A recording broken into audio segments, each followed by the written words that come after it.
देखिए श्रेया, थोड़ा सा मैं दर्शकों से माफ़ी चाहूँगा, थोड़ा मैं ट्रैफिक का 5 मिनट का अंदाज़ा गलत लग गया था, वरना मेरी उम्मीद थी कि मैं शो के शुरू में आ जाता। लेकिन खैर फिर भी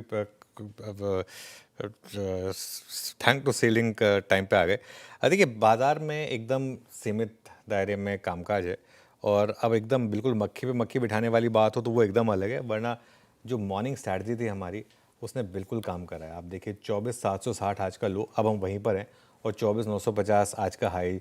आई थिंक सुबह जब मैं और वीरू आप लोगों को शो सौंप रहे थे तभी बात हुई थी कि मार्केट रेंज को रिस्पेक्ट कर रहा है, और अभी मार्केट के पास ट्रिगर नहीं है ना तो 24,950 तोड़ने का, ना ही 24,700 तोड़ने का नीचे। तो ये एक एक दायरे वाला बाजार है, इसमें इसी तरीके से आपको ट्रेड करना होगा। बेसिकली एक 24,700 से लेके 25,000 इसकी एक बेसिक रेंज है यहाँ पर, इसी में आपको काम करना होगा। अच्छा, एक और चीज़ है इस समय ना मार्केट में, एक चीज़ जो हावी हो रही है मार्केट पर, वो है ग्लोबल अनसर्टेनिटी।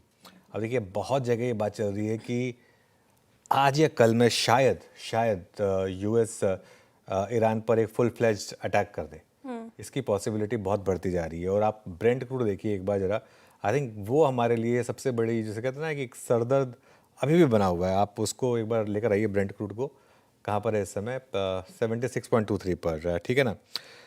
तो दिक्कत क्या है कि हाइस पे मार्केट टिक नहीं रहा है, लेकिन लो ऐसा भी नहीं कि मार्केट ब्रेक डाउन कर रहा है। अब आज निफ्टी ने लोअर लो बनाया कल के मुकाबले, और अब वो 24,700 का लेवल बहुत क्रूशियल है, क्योंकि लोअर लेवल पे डीआई की बाइंग आती है, और डीआई की बाइंग इसको मार्केट को बहुत ज़्यादा नीचे भी नहीं गिरने दे रही है। तो ये एक इशू है यहाँ पर। और निफ्टी और बैंक निफ्टी की बात करेंगे हम लेवल्स की, लेकिन इस समय मेरे ख्याल से अगर आप इंडिविजुअल स्टॉक स्पेसिफिक रह रहे हैं तो वहाँ आपको ज़्यादा पैसा बनता हुआ दिख रहा है श्रेया। बिल्कुल। और दूसरी तरफ स्टॉक स्पेसिफिक तो रहने चाहिए मार्केट में। जिस तरीके से मिड कैप और स्मॉल कैप में आज बिकवाली शुरुआत में रिकवरी दिखाने की कोशिश की थी, लेकिन फिर जाते जाते ये भी फिसला है। 0.25% की गिरावट यहाँ पे भी देखने को मिल रही है। वजह क्या रही है?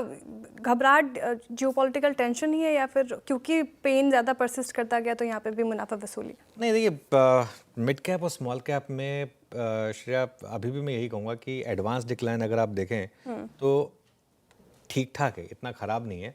और अभी भी आपको इंडिविजुअल स्टॉक्स में अच्छी थीम मिल रही है। देखिए मार्केट का रिस्क जब आएगा, मिड कैप कब आउट परफॉर्म करते हैं, जब आपकी डाउन साइड प्रोटेक्टेड हो।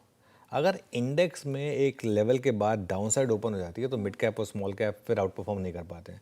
मिड कैप और स्मॉल कैप का आउट परफॉर्मेंस करने का तरीका तब होता है जब आपको एक ये ना दिख रहा हो कि ये दिख रहा हो कि भाई निफ्टी ब्रेकआउट नहीं कर रहा है, लेकिन ये कॉन्फिडेंस भी हो कि निफ्टी क्रूशियल लेवल्स नहीं तोड़ रहा है। तो अब तक हमारे पास ये कॉन्फिडेंस था कि चाहे जो भी हो, निफ्टी 24,700, 24,750, 24,800 ये नहीं तोड़ रहा है। लेकिन जिस तरीके से लास्ट 2 दिन में आप वापस इसको टेस्ट कर रहे हैं, अगर 24,700 टूटा और अगर आपने फिर 24,400 की तरफ अगर आप बढ़े, फिर ये मिड कैप का ब्रेवाडो चलेगा नहीं बहुत ज़्यादा। मैं क्विकली निफ्टी और बैंक निफ्टी के लेवल बता देता हूँ वैसे, क्योंकि वो रह गया था। देखिए निफ्टी में इस समय जो ट्रेड चल रही है वो है गिरावट में खरीदारी और रैली में बिकवाली, दोनों में बेसिकली पैसा बना है। और जब तक ये रेंज इंटैक्ट है तब तक आपको लोस पर खरीदना है और हाइस पर बेचना है। ये एक इंटरेस्टिंग चीज़ रहेगी।